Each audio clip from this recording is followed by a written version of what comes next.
All right, everyone, get ready for today's deep dive. We're going into some pretty uncharted territory, and it's all thanks to you, our listeners. The paper you sent our way is titled Reflections on COVID-19 Adaptive Responses as a Template for Climate Intervention Geoengineering Engagement. Catchy, Oh, right? yeah. Definitely grabs your attention. I know, right? It's by Hosea Olayiwola Patrick from McMaster University and the University of KwaZulu-Natal.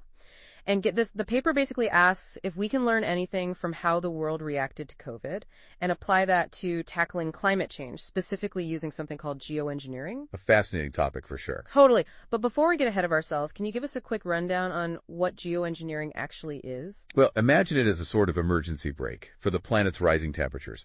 You see, solar geoengineering, or often just geoengineering, is the idea of using tech to manipulate the Earth's systems, but on a massive scale. Okay, so we're not talking about just like planting more trees here. No. Think bigger. Picture this. Giant blimps releasing reflective particles into the stratosphere to dim the sun's rays. It's a pretty wild concept, right?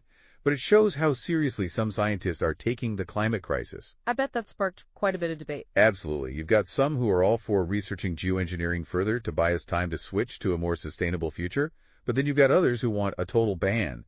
They're worried about the unknown risks and ethical dilemmas. Right. So where does this research paper fit into all of this? It's not like it's saying geoengineering is good or bad, is it? Exactly. The author took a desktop review approach. Basically, they dove into existing research on both COVID-19 and geoengineering, looking for connections, you see. Huh.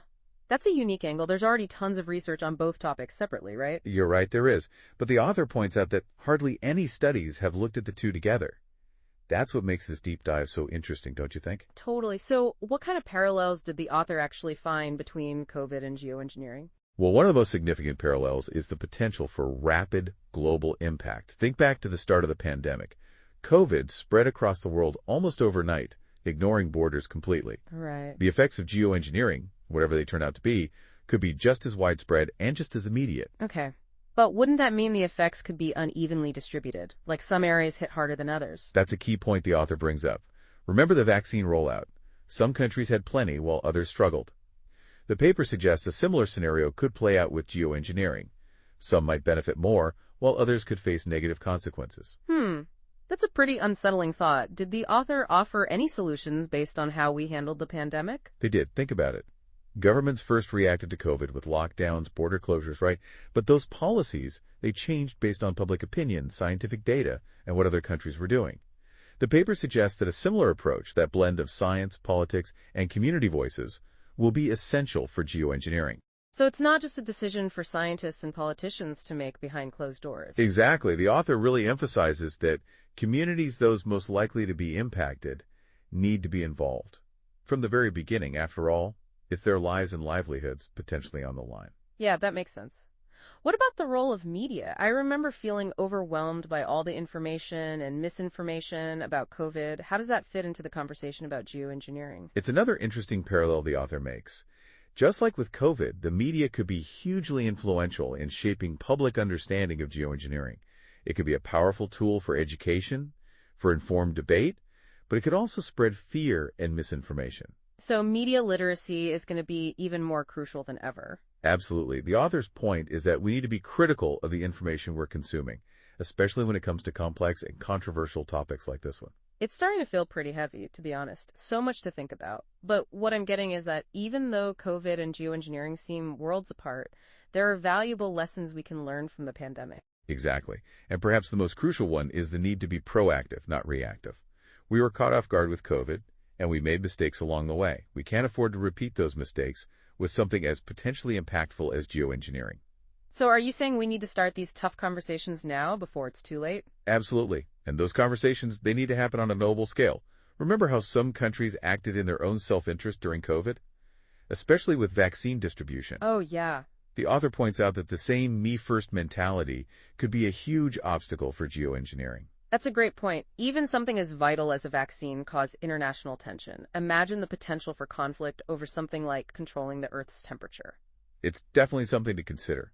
And it brings us to another takeaway from the paper, the importance of global governance and international cooperation.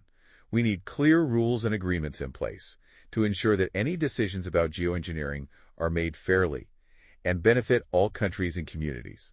Okay, so for our listener who might be hearing about this for the first time, what are the key takeaways they can apply to their own lives, even if they're not a scientist or a policymaker? That's a great question. The author makes a really strong case that the pandemic offers valuable insights for anyone concerned about tackling complex global challenges, whether it's climate change, pandemics, or even social justice issues. Okay, I'm definitely ready to hear more about these takeaways. I think our listener is too. Well, one of the most striking things we can learn from the pandemic is the importance of partnerships. Building trust and collaboration between scientists, policymakers, and the communities that will actually be affected by these solutions. Just like with the public health measures during COVID, open communication and valuing local knowledge, they're absolutely essential. Right, so it's not just about scientists in a lab coming up with a brilliant solution. It's about making sure that solution actually works for the people who will be most impacted. Precisely. And this leads us to another important point. Aligning those research goals with the specific needs and challenges of different communities. We need to make sure the research is actually focused on solving real-world problems, not just theoretical ones. Yeah, that makes a lot of sense. It kind of reminds me of the whole debate around certain COVID treatments. What worked in one place didn't necessarily work in another. Did the author highlight any other important lessons from how we responded to the pandemic? Yes, and this one might be the most important at all. We need to put ethics front and center. Just like with distributing vaccines, we have to ask those tough questions about geoengineering. Who's going to benefit? Who will bear the risks? And are those risks and benefits shared fairly?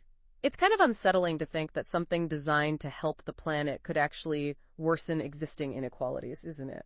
It is a real concern, and the author acknowledges that geoengineering could potentially make existing inequalities worse. It's why they stress the need to really carefully think about the ethical implications at every single stage, from the initial research all the way to any potential deployment. Okay, so we've got partnerships, research alignment, and ethics. Anything else we should be thinking about? Oh, definitely. The author also highlights how important it is to have those clear rules and international agreements in place. Think of them as global guardrails, to make sure no single country or group can just act recklessly with something as powerful as geoengineering. So something like international treaties on nuclear weapons, to make sure everybody's playing by the same rules. Exactly. We have to learn from the challenges of international cooperation during COVID and create those robust systems for governing geoengineering. Right. And this brings us back to our listener. What can they take away from all of this? What can they actually apply to their own lives? Well, the pandemic really showed us how quickly misinformation can spread and influence people. That's like the author emphasizes media literacy, especially for complex issues like geoengineering. We can't just accept everything we see and hear. We need to be critical to evaluate the information we come across and seek out diverse viewpoints, not just echo chambers. That's great advice, really, for any topic, but especially these days with the rise of social media and the constant influx of information, it feels more important than ever to be really careful about what we're consuming. Absolutely. It's all about being informed and engaged, not passive consumers of whatever's thrown at us. So basically what I'm hearing is that the pandemic, despite all the challenges and tragedies, could actually offer a roadmap for figuring out how to deal with the complexities of geoengineering or any other global challenge for that matter. That's a great way to put it. These global challenges, they're all interconnected in ways we're only just beginning to understand. Right. So as we move deeper into this conversation about geoengineering, are there any concrete steps the author suggests we take?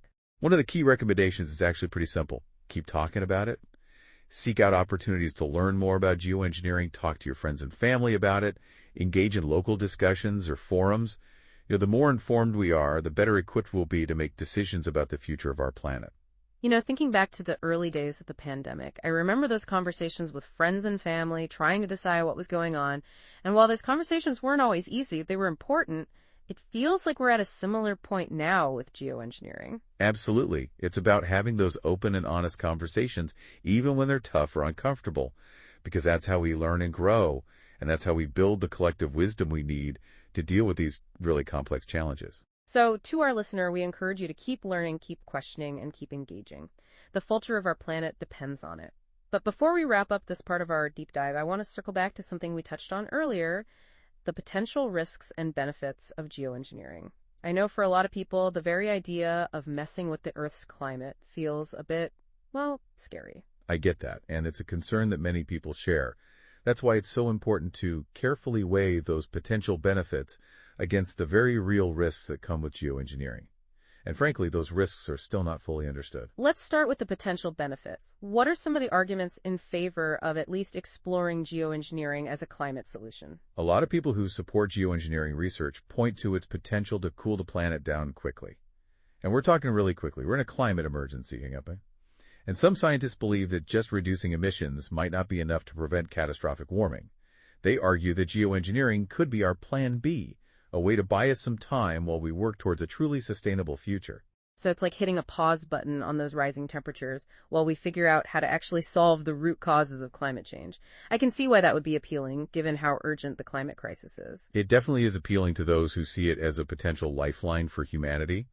And some models suggest that geoengineering could actually bring global temperatures down within just a few years, which is much faster than completely getting rid of carbon emissions from our economies. That does sound promising, but I'm curious, are there any other potential benefits besides just cooling the planet? There are a few others that people often mention. Some argue that geoengineering could actually help to reduce the frequency and intensity of those extreme weather events, like hurricanes, droughts, and heat waves. We all know those are becoming more common and more destructive because of climate change, so the idea of being able to reduce their impact is pretty attractive. I can see that, especially for communities that are already on the front lines of those climate change impacts. But you mentioned risks, and I think that's what I'm, and maybe our listeners, most curious about, and maybe a little nervous about. What are some of the potential downsides of trying to control the Earth's systems on such a massive scale?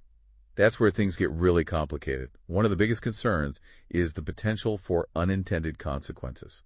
We're talking about systems that are incredibly intricate and interconnected. It's almost impossible to predict with any certainty how they'll react to such large-scale interventions. So it's like doing a giant experiment on the planet. Well, it's a bit more complicated than that, but you're right. There's a huge element of uncertainty, and that makes a lot of people wary of geoengineering. For example, some models actually suggest that it could disrupt those regional weather patterns, leading to droughts in some areas and floods in others, and that could be devastating for agriculture and water resources. Then there are concerns that some of the proposed methods could actually damage the ozone layer, which protects us from all that harmful UV radiation from the sun. Okay, those sound like some pretty serious risks. Are there any others we should be aware of? There are quite a few. One that comes up a lot is the possibility of something called termination shock. Imagine if we were to use geoengineering for a few decades, and then, for whatever reason, maybe political instability, economic collapse, some unforeseen side effects, we suddenly had to stop. The planet could experience extremely rapid warming as a result. Wow, that's a pretty terrifying thought. So we could actually end up in a worse situation than if we'd never tried geoengineering in the first place. It's definitely a risk, and one that raises some really serious ethical questions about intergenerational justice. Do we have the right to make decisions that could have irreversible consequences for future generations? That's a huge ethical dilemma. Are there any other moral considerations we should be thinking about when it comes to geoengineering? There are many. We've already talked about the potential for it to worsen existing inequalities. But there are also questions about who gets to decide whether and when to use these technologies, and whether the benefits will actually be shared fairly. These aren't easy questions to answer. It sounds like we need to proceed really cautiously, if at all. But if we were to seriously consider geoengineering, what would that even look like in practice? That's the million-dollar question, and there's no simple answer. One of the biggest challenges, as we talked about earlier, is governance. How do we create international agreements and regulations to ensure that any research or deployment of geoengineering technologies is done responsibly and transparently?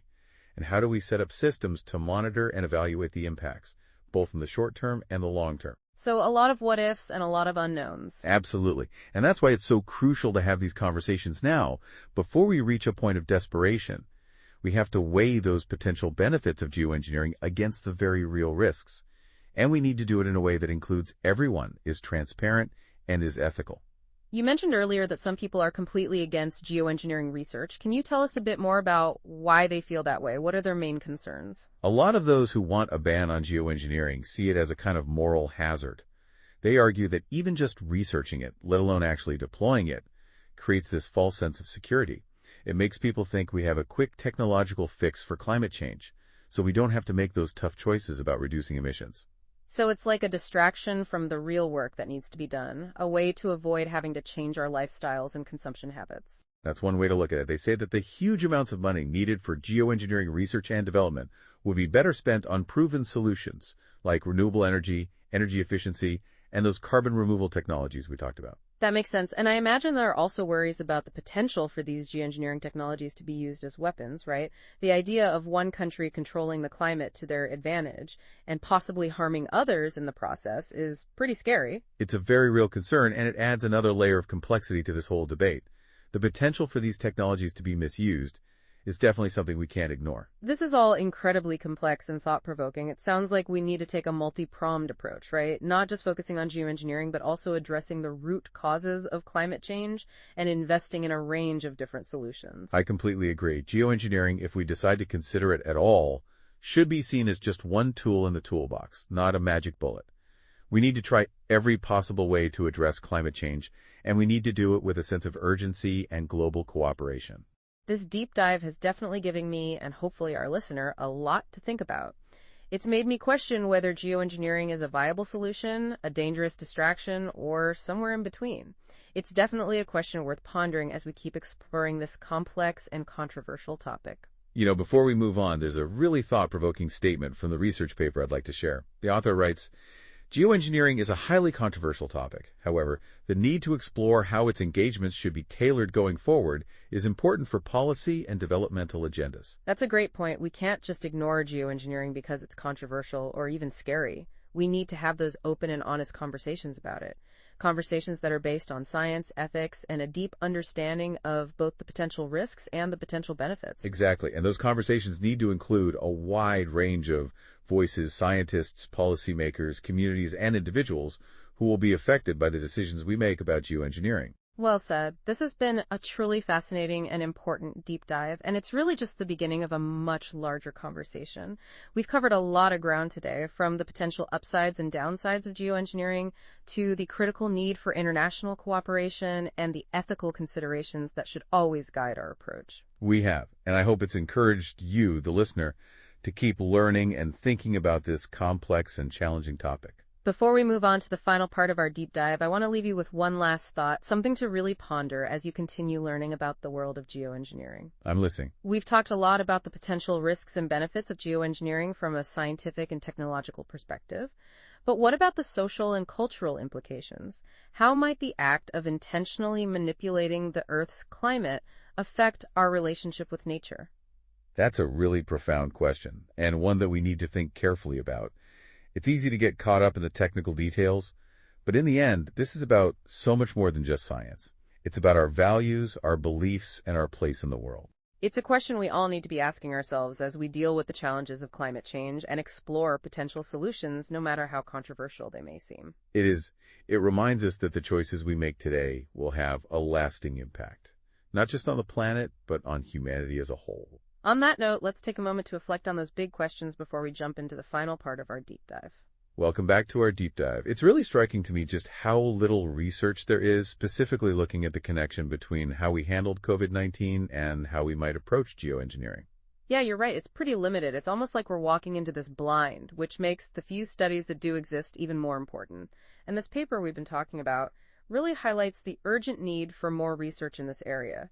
How can we effectively govern and manage something like geoengineering if we don't understand what we can learn from other global challenges like the pandemic? Yeah, it's like trying to build something without any instructions. Something that's been on my mind is how public perception might affect decisions about geoengineering. We saw with the pandemic how quickly opinions could change based on new information, or even misinformation for that matter. How do we make sure the public conversation around geoengineering is well-informed and thoughtful and leads to good decisions? That's a really important question, and this paper gives us some good ideas. The author really emphasizes the need for trust and transparency from the very beginning. So engaging the public early on, giving them clear and understandable information about the potential benefits and risks of geoengineering, and being open and honest about concerns. So it's not just about educating people, it's about really involving them in the process, giving them a voice. Exactly. It's about having a two-way conversation where scientists and policymakers are actually listening to the public's concerns, and where communities feel like they have a real say in shaping the future of our planet. That makes a lot of sense. It's about working together, not just telling people what's going to happen. And speaking of working together, what about international cooperation? We've talked about the need for global governance, but what can we actually do to make sure that if we do pursue geoengineering, it benefits everyone? That's where things get tricky. But there are some good options. The paper suggests creating international research groups where scientists from all over the world can work together on geoengineering research and share their findings. It also talks about the need for international agreements on our research standards, ethical guidelines, and environmental impact assessments. So basically, setting clear rules of the game that everyone agrees to. But are there any actual examples of this kind of international collaboration on geoengineering already? Or is it all still just talk? Well, there have been some baby steps. The United Nations Environment Program, for example, has been having meetings with experts to discuss how we might govern geoengineering, and there's been talk of creating a whole new international organization specifically focused on geoengineering. But we're still in the early stages, and there's a lot more work to do to make sure those governance systems are strong and effective. So it sounds like we're all still figuring this out, but it's good to know that at least those conversations are happening and people are working on finding solutions. This whole deep dive has been really eye-opening for me. I've learned so much, from the potential benefits and risks of geoengineering to the importance of public engagement and international cooperation. I think the biggest takeaway for me is that this isn't just about technology, it's about ethics, about justice, about our relationship with nature, and really about the future of humanity. Couldn't have put it better myself. It's a powerful reminder that we all have a part to play in shaping that future. And that's a perfect note to wrap things up. So to our listeners, we encourage you to keep learning and thinking critically about this complex and important topic. Keep reading, keep listening, keep talking. And most importantly, stay curious, stay informed, and stay engaged. The future of our planet really does depend on it. Thanks for joining us for this deep dive, everyone. We'll see you next time.